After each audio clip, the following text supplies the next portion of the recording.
Speaker की ये जिम्मेवारी बनती है, वो कस्टोडियन ऑफ द हाउस है, वो इस हाउस का तकद्दुस रखता है। लेकिन मैं माफ़ी चाहता हूँ, हमारा यह हवलदार स्पीकर हिदायत कहीं और से लेता है। अगर अभी उसको आप तरक्की देते हैं, मैं तो उसे डिमोट करूँगा सूबेदार की लेवल पे। अब हमारी अफवाज एक ऐसे माहदे में जा रही है जिनमें अहम तरीन माहदा वो ये है कि हमास को गैर मुसल्लह करना है। अभी हम हमास को गोलियां मारेंगे, किसके लिए? नेतन्याहू के लिए। किसके लिए?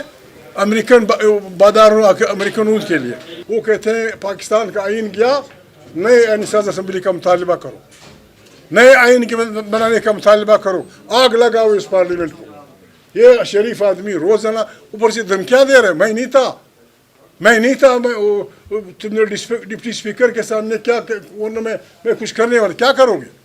लिख दो, हमें सबको निकाल दो 6 महीने के लिए असेंबली से, तुम घर से नहीं निकल सकोगे।